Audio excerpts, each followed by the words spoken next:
Korea. Are we not even being outdone by Vietnam? Europe has torn up Korea's €200 million per ship limit. China is half the price. And they celebrated saving €11.3 billion.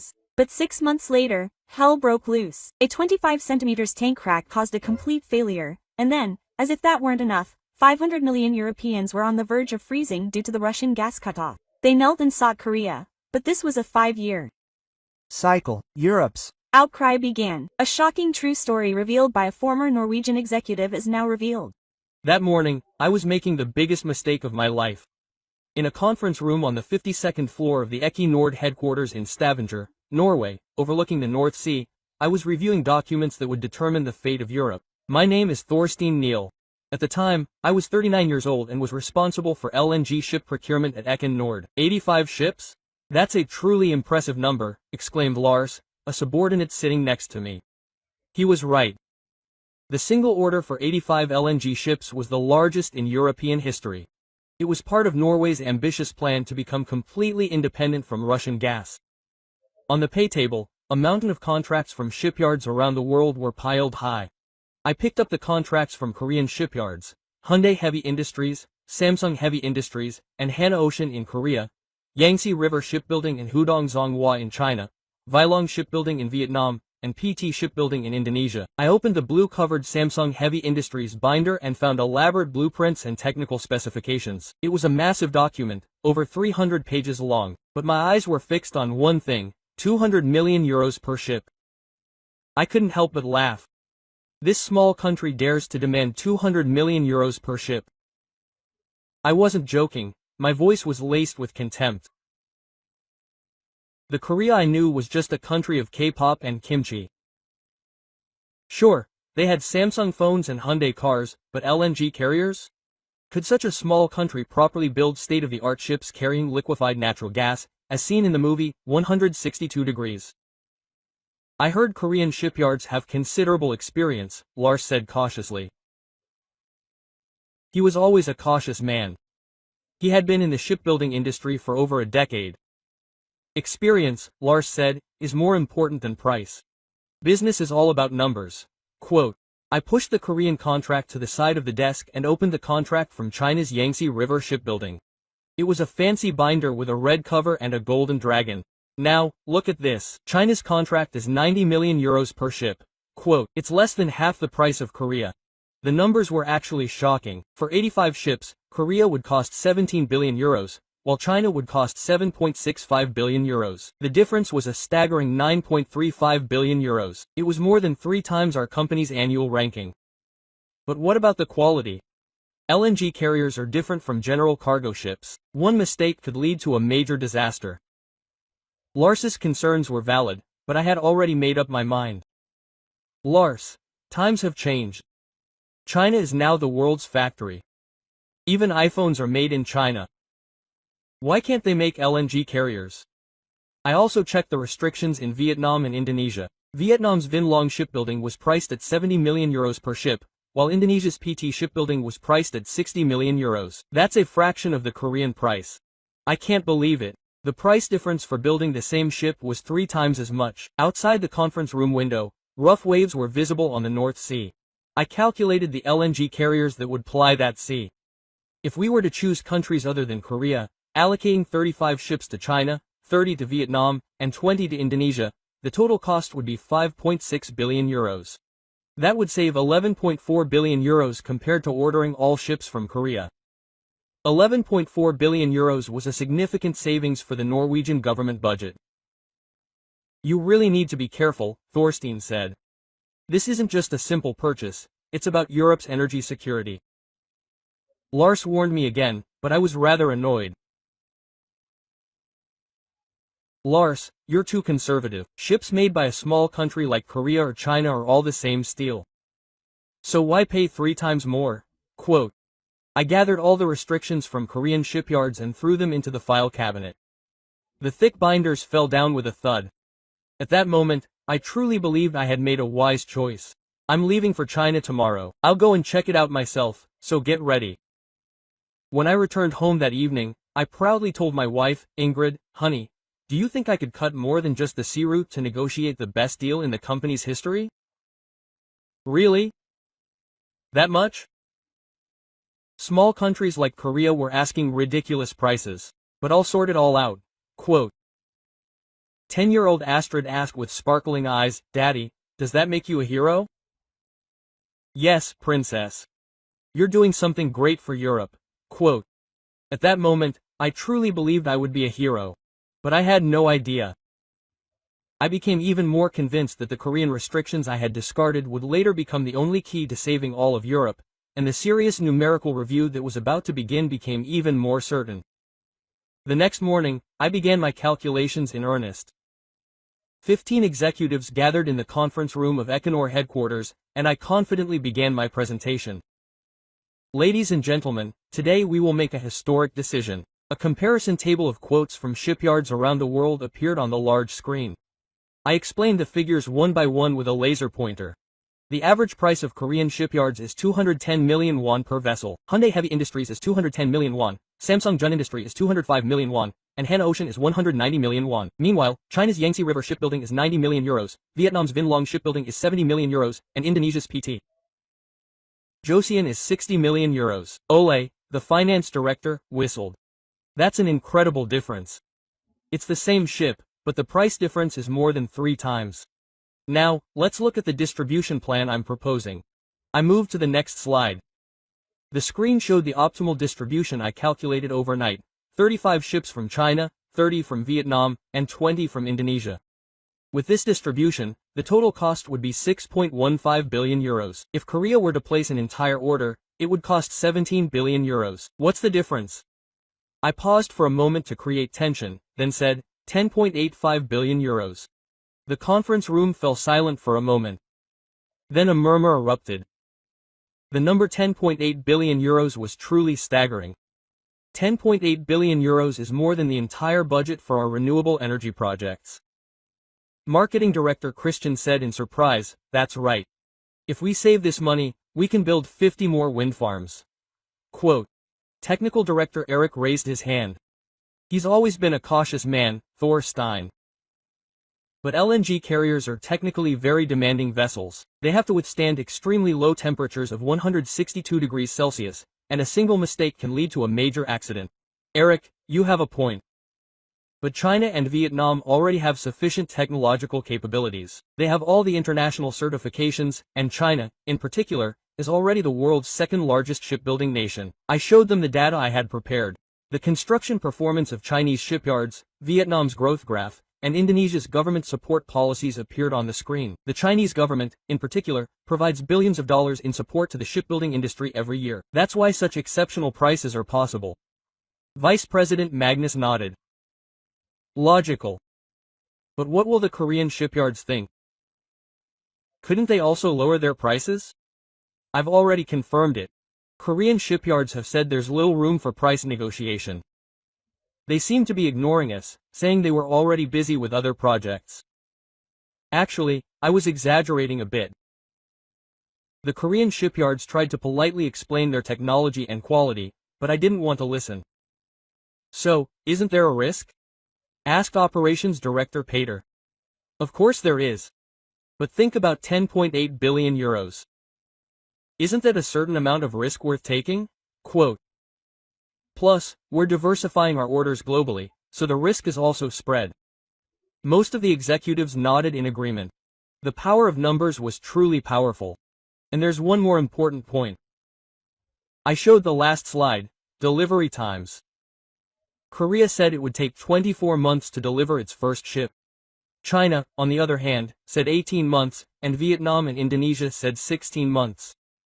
With the Russian gas cutoff imminent, time is more important than money. This was crucial. CEO Stefan stood up and said, Thor Stein, excellent analysis. With a 10.8 billion euros savings and a shortened delivery timeline, this is the perfect deal. Thank you. However, I haven't personally inspected the site yet, so I'll visit and make a final check. Very well, I will delegate the reins. Quote. After the meeting, Lars approached quietly. Thor Stein, are you sure you're okay? There must be a reason why Korea is so expensive. Quote. Lars, don't worry. The reason Korea is so expensive is simple. They're too arrogant. They think they're the best for a small country. I truly believe that. I vowed to personally step in and deflate this bubble, thinking that a small country like Korea dared to offer an outrageous price to Europe's largest energy company. But then something completely unexpected happened.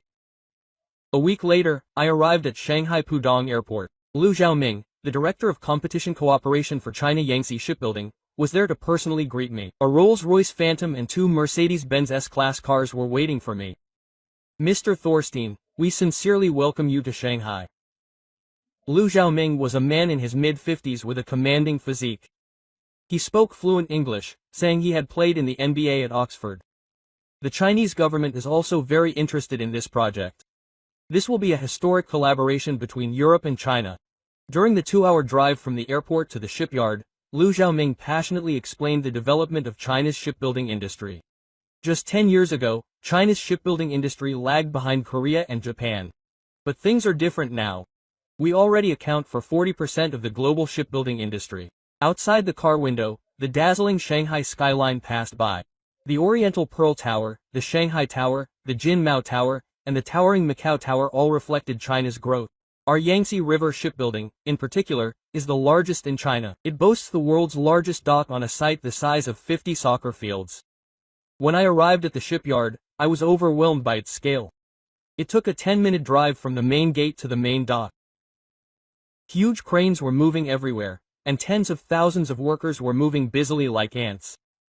Currently, 83 ships are being built simultaneously. No other shipbuilding capital in the world can boast this scale, Liu Xiaoming said proudly. Indeed, the scene before my eyes was spectacular. But something was strange. Many of the ships under construction seemed to have stopped working. What were those ships? Oh, they were temporarily suspended due to parts supply issues. They will resume soon. Liu Xiaoming's answer was a bit strange, but I didn't pay much attention to it. The overall scale was impressive. When I was guided to the technology lab, I was surprised again. Everything was state-of-the-art, from the latest 3D design system to the AI-based quality control system and even the virtual reality simulator. We had imported technology from Germany and France. In particular, we had a licensing agreement with the French company GT for the LNG tank technology, as Wang Jian, the technology team leader, explained. GT was the world's leading company in LNG tank technology. I thought there would be no technical issues with this level of technology. That evening, a dinner was held at a top-class restaurant on the Bund in Shanghai. The dinner, held in a VIP room on the 62nd floor overlooking the Huangpu River, was truly luxurious. Mr. Thorstein, would you like a glass of Maotai? Liu Xiaoming poured us a traditional Chinese liquor. It was a strong drink with an alcohol content of 53%, but I kept drinking, intoxicated by the atmosphere. We're not just offering a low price. The Chinese government directly guarantees quality. If there's a problem, the Chinese government takes full responsibility. That government guarantee is quite attractive. And there's a special restriction. If you order more than 35 ships, we'll lower the price per ship to 85 million euros. 85 million euros was about 40% of the Korean price. I was completely sold. But do you have enough experience building LNG carriers? I asked cautiously. Of course. We've already successfully built several LNG carriers. Liu Xiaoming's answer was ambiguous, but Jian, drunk on Maotai, didn't pursue it further. The next morning, I toured the actual construction site. Huge hulls were being welded, and thousands of workers were moving in perfect unison. What was particularly impressive was the level of automation. As you can see, we have 500 welding machines operating, capable of operating 24/7. But upon closer inspection, many of the robots were stationary. And the quality of the welds made by the human workers was uneven. But I ignored those details, wanting to see the big picture. Are those seemingly abandoned ships really okay? I asked again. Oh, don't worry. It's the Chinese method of building ships. They efficiently allocate resources while working on multiple projects simultaneously. The explanation didn't quite make sense, but I let it slide. The price was so attractive. Before leaving after our shipyard tour, Liu Xiaoming handed me a small gift box. It was a small castle. It was traditional Chinese pottery. Later, when I opened it at my hotel, I found it was a Ming Dynasty antique. It was a good deal, worth millions of dollars. It was too vague to be a bribe, and I couldn't refuse it because it was already taken. Leaving Shanghai, I was convinced that signing a contract with China was the best option. But I also thought I should check out Vietnam, as I thought I could get better terms through competition. It was a 3-hour flight from Shanghai to Hanoi. Tran Balak, CEO of Vin Long Shipbuilding, greeted me at the airport. A young CEO in his early 40s, he proudly told me he had graduated from Harvard Business School. "Torste, let me show you the future of Vietnam," he said. The drive from the airport to Hai Phong was astonishing. Where only a decade ago had been farmland, now stood endless rows of modern factories. The massive factories of global companies like Samsung, LG, and Foxconn were gone. Vietnam was the new world's factory. Labor costs were half those of China, and the workers were the most educated in Southeast Asia. Listening to Tran Balak's explanation, I realized Vietnam's potential. When I arrived at Vin Long Shipbuilding, I was surprised by how different it was from what I'd expected. It was smaller than China, but everything was neat and organized. What was particularly impressive were the young engineers. The average age of our engineers is 28. They all graduated from top universities in Vietnam, and many had studied abroad. In fact, all the engineers I met in the design room were fluent in English and proficient in using the latest software. Let me show you our secret toilet. The place that John Balick guided me to was the Smart Factory. All work progress was displayed in real time on a huge screen, and AI was automatically adjusting the schedule. This is the epitome of industry. While Korea and China still cling to old-fashioned methods, we started with the latest system from the beginning. It was truly impressive. All the workers were wearing smart hams and working while viewing blueprints in augmented reality. Do you have experience building LNG ships? Honestly, we haven't completed any yet. But that's actually an advantage. I was surprised by Balick's answer. What do you mean? Korea and China are stuck in the old ways. But we can start from scratch with the latest and most efficient methods. We won't be burdened by legacy systems. His logic was valid.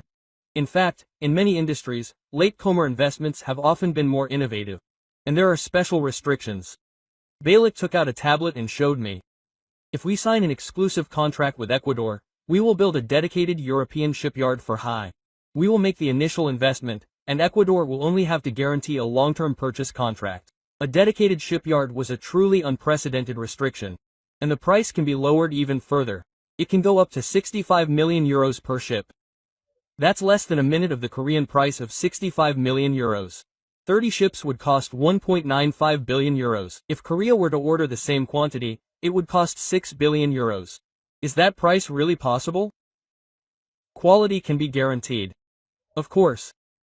The Vietnamese government has agreed to provide special subsidies, and quality will be supervised by German engineers. That evening, a banquet was held at a resort overlooking Ha Long Bay. With traditional Vietnamese music playing, Jeon Balick passionately explained Vietnam's dream. Vietnam has studied Korea's success model. But we will grow faster and more efficiently than Korea. Does he mean we will surpass Korea? It has already begun. Even Sungdong and LG are now producing in Vietnam, right? The same will happen for the shipbuilding industry. His confidence was impressive. Indeed, given Vietnam's growth rate, it seemed not impossible. But I have one question. LNG requires extremely complex technology. Can we really deliver the first vessel within 16 months? Don't worry. We'll work 24 hours a day, 3 shifts. The Vietnamese workers' work ethic is world-class. Everything seemed perfect. Price, innovation, and growth potential. I decided to place an order for 30 ships from Vietnam. But I also had to check out Indonesia. When I arrived in Jakarta, Indonesia, it was ooey. From the airport, amidst the pouring tropical rain, I met PT Chosen Chairman Hartono. He was a seasoned businessman in his 60s, and I heard he had deep ties to the Indonesian government. Mr. Thorstein, Indonesia is a hidden gem, Hartono passionately explained on the flight from Jakarta to Surabaya. We are the world's fourth largest country with a population of 270 million. We have an endless labor force, abundant resources, and full government support. Quote, PT Hosea was located in Surabaya, Indonesia. While smaller than China or Vietnam, its location was ideal. The sea was right in front, allowing us to launch completed ships immediately. Our advantage was our price. At 60 million euros per ship, it was probably the lowest in the world. 60 million euros was an incredible price. It was about 30% of Korea's. How could such a price be possible? It's simple. The Indonesian government designated shipbuilding as a national strategic industry. It offered tax exemptions, free land, and even partial government subsidies for labor costs. The government support document Hartono showed us was truly groundbreaking. But something was unsettling. Do you have experience building LNG ships? Not yet. However, we have a technical agreement with Japan. Japanese engineers will come and provide guidance. Japanese technology seemed trustworthy. However, when I toured the construction site, I saw some concerns. The equipment was old, and the workers seemed unskilled. Are there any plans to upgrade the facilities? Of course. If we sign a contract with Equinor, they will immediately install the latest equipment. It sounded good, but I doubted they could deliver on their promise. But for 20 ships, it was worth the risk. The price was so reasonable. That evening, Hartono showed me to a suite at a luxury hotel in Jakarta. It was a small gesture. Please rest well and make a final decision tomorrow. The room was filled with welcome gifts, from traditional Indonesian handicrafts to luxury watches. It was almost overwhelming. After all the visits, I made the final decision on the flight back to Oslo. I would order a total of 85 ships, divided among 3 countries, 35 from China, 30 from Vietnam, and 20 from Indonesia. The total cost was 5.7 billion euros. If we had placed the order with Korea, it would have cost 17 billion euros, but we saved a whopping 11.3 billion euros. The day after I returned to Oslo, I gave my final report to the Equinor board of directors. All the executives gathered in the conference room on the top floor of the Nobel Peace Center building. Everyone, this is a historic moment. We have secured LNG carriers ahead of schedule while saving 11.3 billion euros. The final contract terms were displayed on a large screen. China Yangtze River Shipbuilding, 35 ships, 85 million euros each. First delivery within 18 months. Vietnam Vinh Long Shipbuilding, 30 ships, 65 million euros each. First delivery within 16 months. Indonesia PT Shipbuilding, 20 ships, 60 million euros each. First delivery within 16 months. This will secure sufficient LNG transport capacity before the Russian gas supply is cut off. CEO Stefan stood and applauded, and soon all the executives joined in. Thor Stein, that was a truly brilliant negotiation. You are a hero to Norway. At that moment, I felt like I was flying. 11.3 billion euros in savings.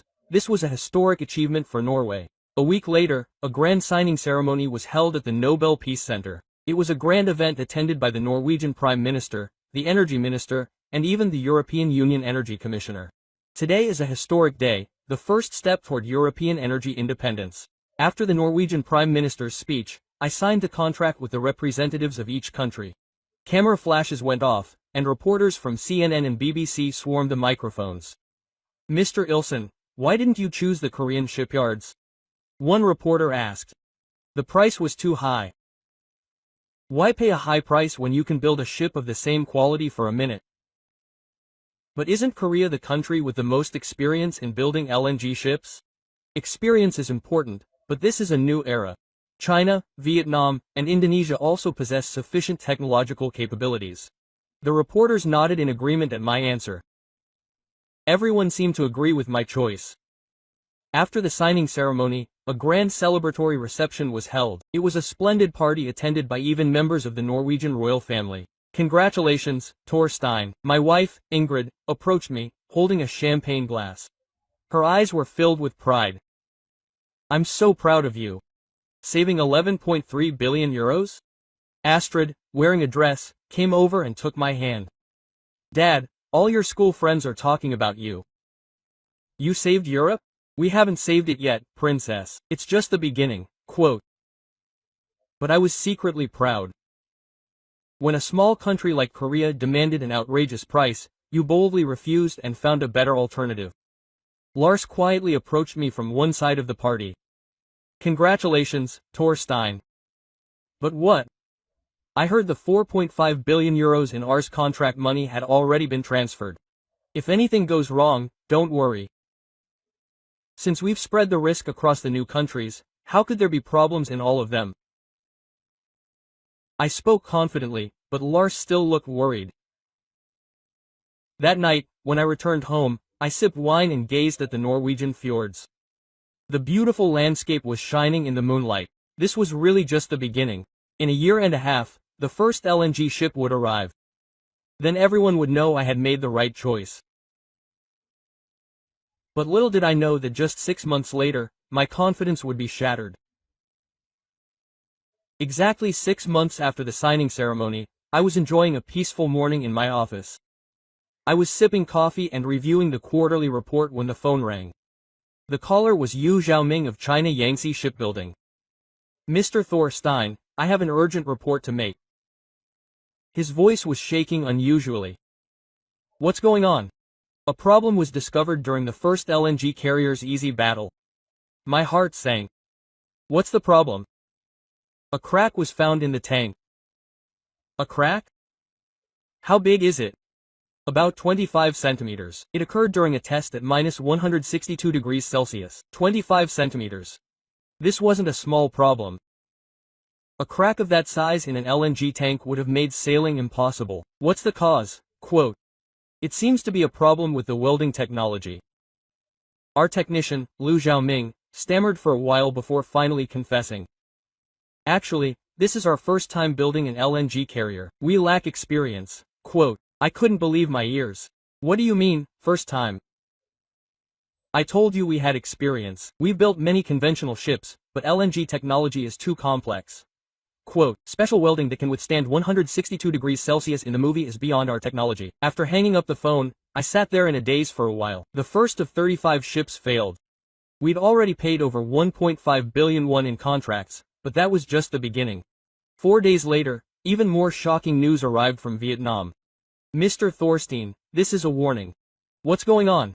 A fatal design flaw has been discovered. Design error? We miscalculated the LNG load. With the current design, it can only carry half the LNG. Half? That means transport efficiency is halved. How could such a fundamental mistake be made? I'm sorry, this was our first time working with an LNG carrier, so we calculated it the same way as a regular cargo ship, but Equigas has completely different characteristics. I was tearing my hair out. To make matters worse, a week later, the worst news arrived from Hartono in Indonesia. Mr. Thorstein, I'm truly sorry, but we'll have to abandon the project. Abandon? We're seriously short on technical staff. We were supposed to get technical support from Japan, but they refused. We can't do it with our own technology. 20 ships have simply vanished. With the 800 million euros contract deposit, I hastily called an emergency meeting. The faces of the executives gathered in the conference room were gloomy. What's going on? CEO Stefan's voice was laced with anger. China needs a complete overhaul due to a lack of technology. Vietnam needs to start over with the design. Indonesia has given up entirely. And what about the delivery date? It'll take at least 2 more years. And that's if everything goes smoothly. 2 years, they say. The conference room erupted in commotion. Russia has already begun reducing gas supplies, and 2 years is too late.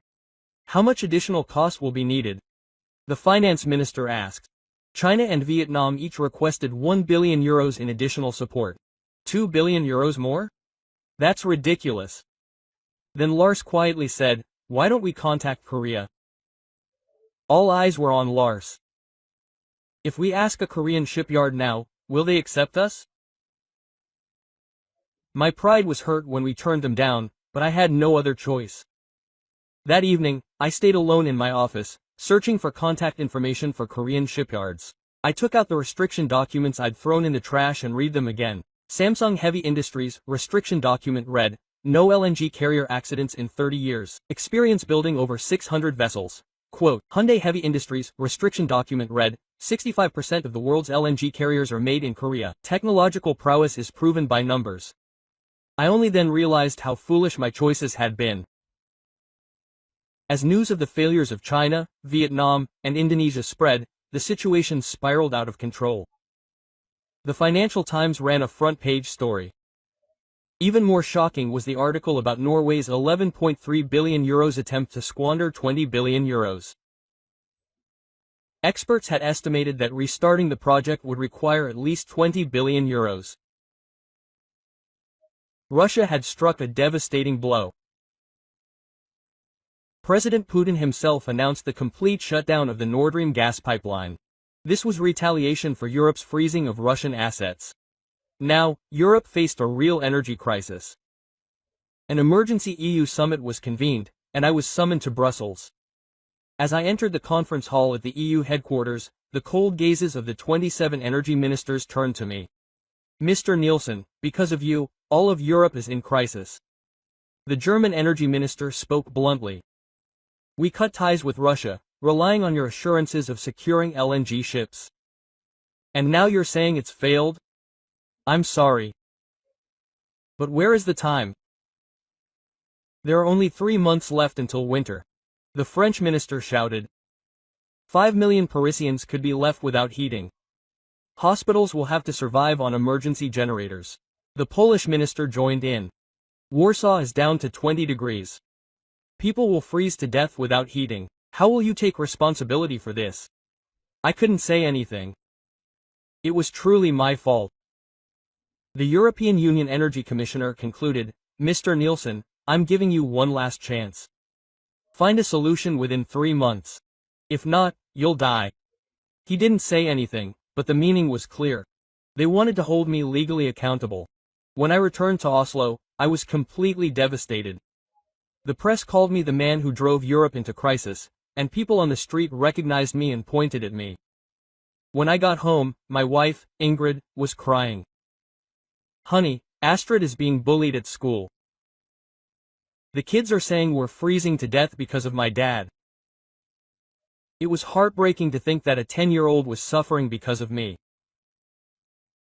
I couldn't sleep that night.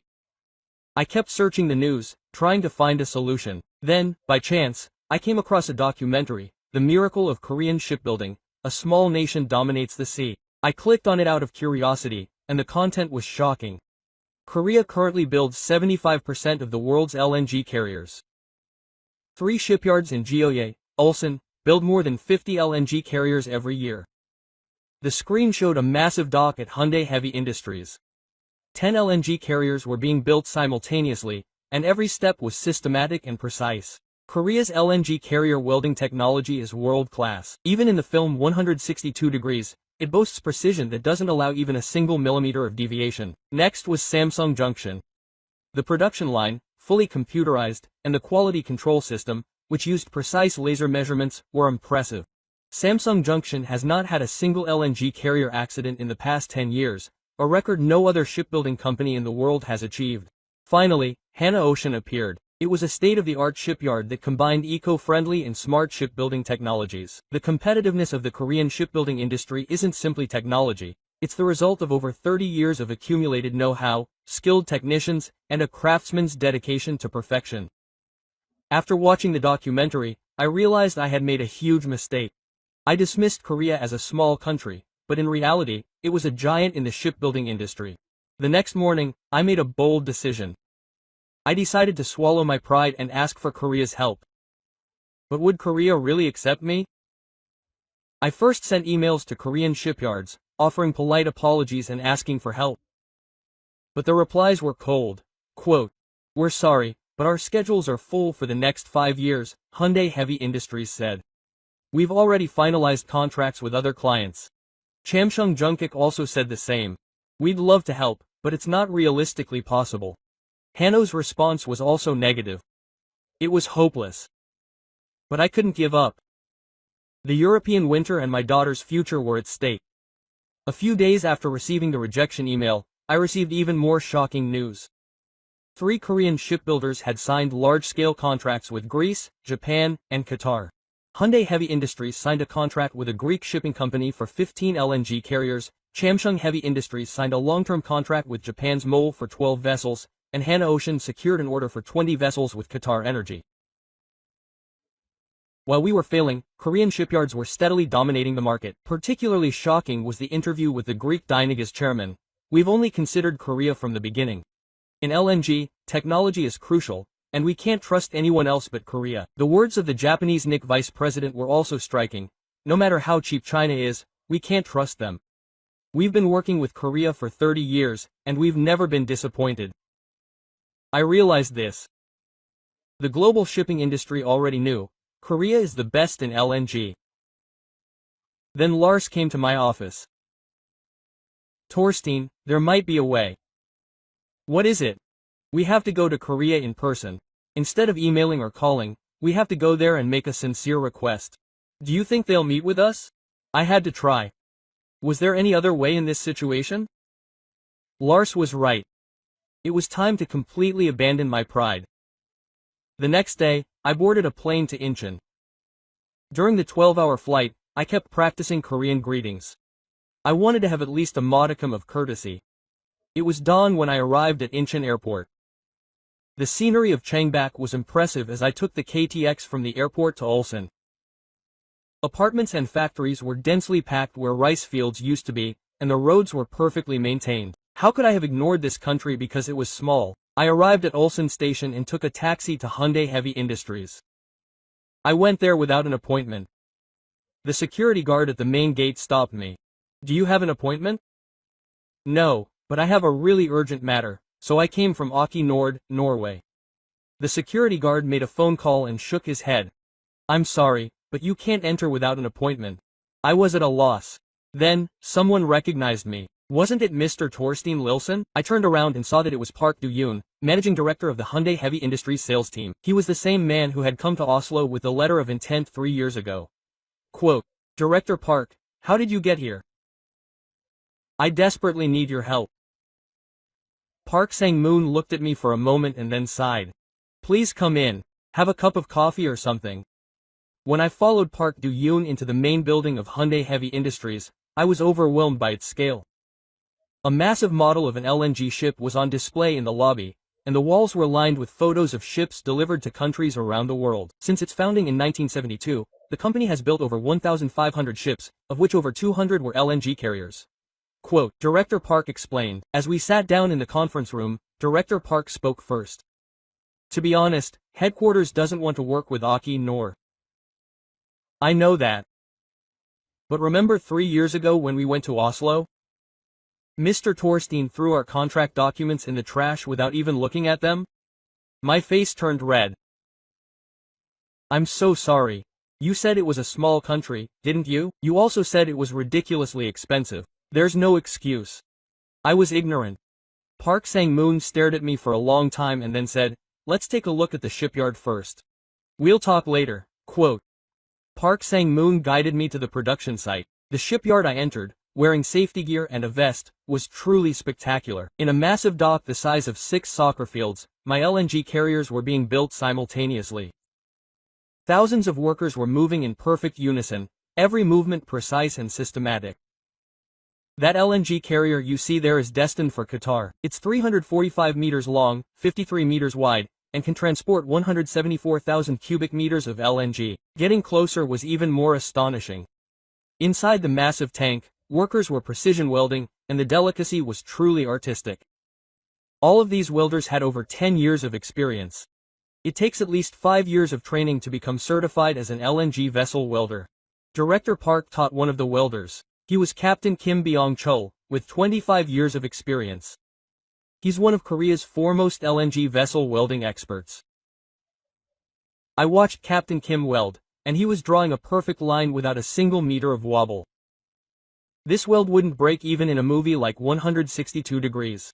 This is Korean technology. Next was the quality control room. All work progress was displayed in real time on a large monitor. All welds were X-rayed. They don't miss even a 0.1 mm defect. They haven't let a single volume pass in the past 10 years. I realized it was a completely different level from what I'd seen at Chinese shipyards. There, they'd just do a cursory visual inspection, but here, they were conducting scientific and systematic inspections. When we finished the shipyard tour and returned to the conference room, Executive Director Park said seriously, now that you see, There's a reason we're expensive. Yes, I completely understand. I was so foolish. So, what help do you need? Quote. I took a deep breath and said, we need LNG carriers for 85 ships. At least 10 before winter is impossible. Quote. Executive Director Park said firmly. Our schedule is already full until 2028. And to be honest, at the company level, we have no intention of working with Aki nor. It was hopeless. But I couldn't give up. Quote. Mr. Park, this isn't just business. The winter of 500 million people in Europe depends on it. We can't survive without hospitals, schools, nursing homes, and heating. Mr. Park was silent for a moment. And my 10-year-old daughter is being bullied at school. Because of her father, Europe is freezing to death, he said, his voice trembling. Mr. Park sighed, quote, I sympathize with her on a human level. But business is business. Didn't Korea receive help from Europe during the Korean War? That was my last resort. Mr. Park's expression changed. Norway also sent a medical support unit, and they helped with the recovery of our comrades. Mr. Park thought for a moment and then said, I'll report it to my superiors. But don't get your hopes up. Thank you. And you should also visit Samsung Heavy Industries and Hana Ocean. Just in case, I headed to Jeoye Island. I had a similar reaction from Samsung Heavy Industries. But I heard one hopeful word. If the Korean government makes the request and the three companies cooperate, it's not impossible. I heard the same thing from Hana Ocean. It might be difficult for individual companies, but if we approach it at a national level, I saw a possibility. Getting the Korean government involved was the only hope. As I was leaving my visit to Hana Ocean, I received a call from Managing Director Park Do-yoon. Quote, are you free for dinner? There's a restaurant in front of the shipyard. Why don't you stop by? In front of the main gate of Hyundai Heavy Industries in Ulsan, a sign read, Kimchi Jjigae, and Director Park was sitting in a corner. The kimchi jjigae here is amazing. It's a place that shipyard workers have been coming to for 30 years. The piping hot kimchi jjigae arrived. I took a spoonful and my whole body felt warm. Mr. Thor Stein, I actually met the shipyard owner today. So, the shipbuilder told an interesting story. He said that during the Korean War in 1951, a Norwegian medical team came and that his grandfather's life was saved by a Norwegian doctor. I was surprised. Koreans never forget kindness, especially when someone helps them in times of need. Director Park poured me some soju. But this is personal sentiment, and the company is a different matter. 85 ships is a truly difficult task. I know that. But there's no other way. There is one way. Director Park lowered his voice. The Korean and Norwegian governments should negotiate directly. If we pursue this as a government-private partnership, the three companies could join forces. Really? If Hyundai and Samsung each adjusted their schedules and built the ships simultaneously, theoretically it would be possible. But that's never happened before in history. Would competitors cooperate? Perhaps in a national crisis. The Korean shipbuilding industry is fiercely competitive, but it unites when necessary. Then, news came on the restaurant TV. Russia has completely cut off gas supplies to Europe, and Germany has declared a state of emergency. Director Park said, watching the TV, quote, this is really serious. Yes. That's why I'm kneeling like this. Director Park stared at me for a while and then took out his cell phone. Hello? Vice Minister Choi. Yes, this is Park Do-yoon. I'm with an Echo Nord official in Norway right now. It seemed like he was speaking directly with the Vice Minister of Trade, Industry and Energy of Korea. Yes, it's about the European energy crisis. It seems like an issue worth looking into. Yes. I'll submit a report tomorrow. Quote. Director Park said after hanging up, I'll report it to the government first, but the Norwegian government needs to take action too. There needs to be a summit call, at least. I'll contact my home country immediately. Quote, and one more thing. Please show your sincerity this time. I want a true partnership, not just a simple transaction. Quote. I bowed deeply. I sincerely apologize for my arrogance 3 years ago, and from now on, I will treat Korea as a true partner. Director Park raised his soju glass. I will believe those words. Cheers. We clinked our soju glasses. I felt hope rising, like a hot bowl of kimchi stew. That night at my hotel, I immediately sent a report to the Norwegian Prime Minister's office, requesting intergovernmental negotiations with Korea. The next morning, surprising news arrived. The Norwegian Prime Minister had spoken directly with the Korean president, and the two governments had agreed to enter into formal negotiations. A week later, an emergency summit between Korea and Norway was held at the Blue House guest house in Seoul. The Norwegian Prime Minister, the Energy Minister, and a negotiating team, including myself, attended. From the Korean side, the President, the Minister of Industry, and representatives of Korea's three major shipbuilding companies attended. The European energy crisis is also a significant issue for Korea. The South Korean president began the meeting by saying, "Korea will not turn a blind eye to Europe's difficulties. Norway, in particular, is a country that helped us during the Korean War." Quote, the Norwegian Prime Minister responded, "We desperately need Korea's help. Frankly, we made the wrong choice. We want to correct it now." Quote, Hyundai Heavy Industries President Choi Jae-sung spoke. "After a technical review, we concluded that if the three companies cooperate, the first ship, the 85, could be built within 18 months. Chamsung Heavy Industries President Jung Woo-hyung agreed. "If we adjust the existing schedule and operate the ship 24 hours a day, it's possible. However, it will be quite costly." Hana Ocean President Kim Sung-joon added, "More than anything, it will require sacrifice from our employees. They will have to work without weekends and give up holidays." Quote, the South Korean Minister of Trade, Industry and Energy asked, "Will our employees agree?" "I'm sure they will if we explain the national cause. Korean shipbuilders have a special sense of pride." Quote, then, a surprising limitation emerged. "What we want is not a simple one-time deal," the South Korean president said. "We will establish a triangular cooperation system where South Korea builds the ships, Norway supplies the gas, and Europe becomes the market." This was a strategic partnership that went beyond simple ship purchases. The Norwegian Prime Minister immediately agreed. "This is a great agreement. We also want a long-term relationship." The bilateral agreement went smoothly. The final terms were as follows. 85 ships, all 34 of which will be built by South Korea. All ships will be delivered within 18 months. The price per ship will be 160 million euros, 20% lower than the original Korean offer. Priority negotiation rights for an additional 200 ships over the next 20 years. "Thank you. Thank you very much." I bowed my head sincerely. The past is the past. Let's create the future together now. Everyone applauded the South Korean president's words. After the negotiations, I had a separate meeting with the representatives of the three major shipbuilding companies. They told me an amazing story. In fact, I had already discussed it with my employees. President Choi Jae-sung said, "When we told them we were helping Europe, they all volunteered to participate. The older technicians were especially enthusiastic. Why? Because their father's generation received help from Europe. Now it's time to repay the debt." Quote, President Jung Woo-hyung shared a similar story. "One of our welders said, 'I can't let European children shiver in the cold, so I'll gladly give up my holidays.'" President Kim Seong-jun concluded by saying, "This is Korea, helping each other in times of need. That's how we've come this far." Quote, I almost cried again. I couldn't believe that this small country, which I had ignored 3 years ago, now has such a big heart. The contract signing ceremony was held at the Blue House. A historic moment was created with the heads of state of Korea and Norway in attendance. Today is not just a contract. It's the beginning of a true partnership. With the Korean president's declaration, I signed the contract. 85 ships, totaling 13.6 billion euros. It was 3.4 billion euros less than Korea's initial offer of 17 billion euros. Korea keeps its promises.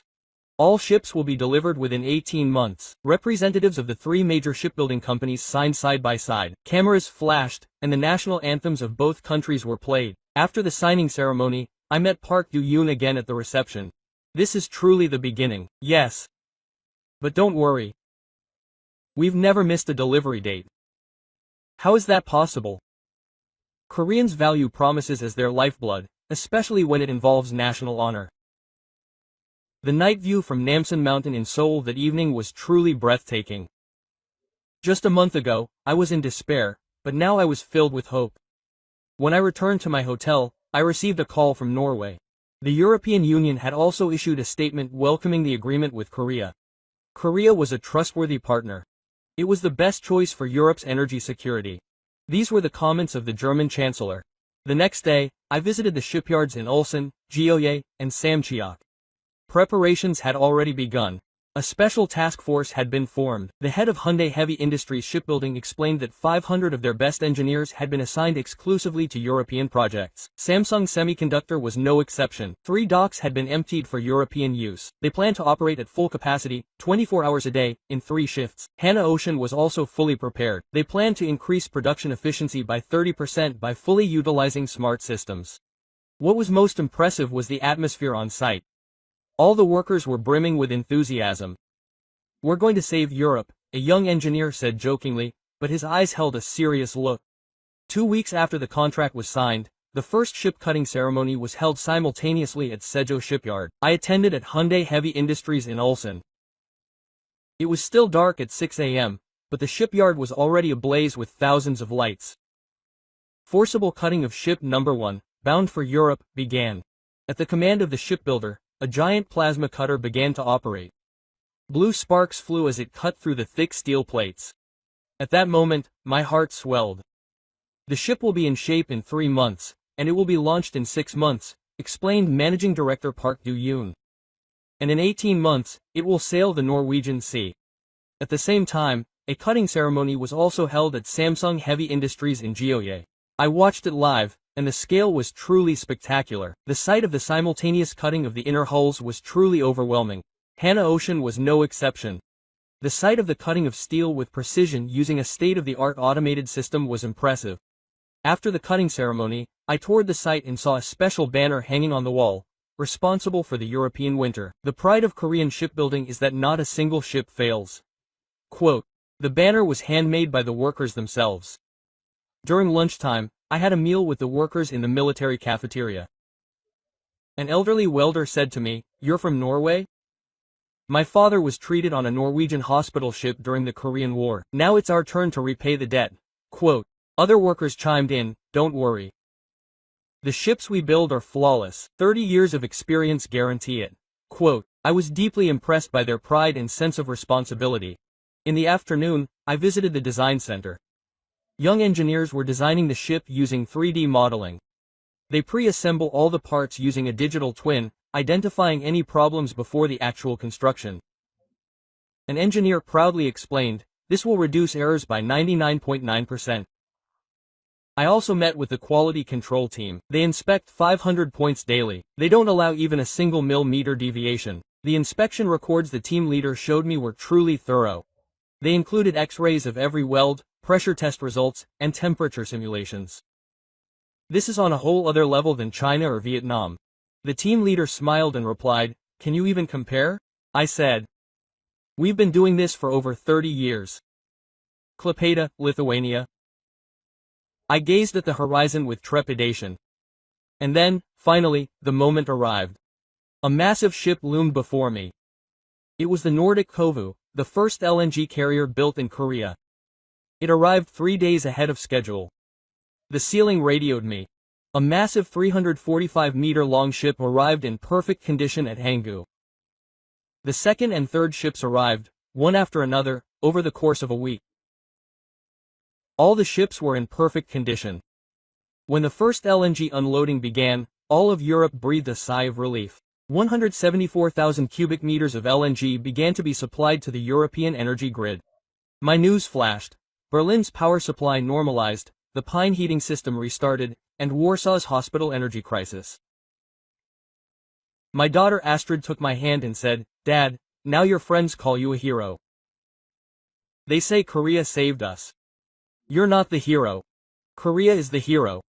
All 85 ships built in Korea over 6 months were delivered flawlessly. Not a single defect, not a single day of delay. The President of the European Union made a special statement. Korea kept its promise. They are true friends of Europe. And when the representatives of the 3 Korean shipbuilders finally visited Europe, we welcomed them as heroes. Thank you. Thank you so much. When I spoke with all my heart, Managing Director Park Do-yoon smiled and replied, "Now we are true partners." Quote.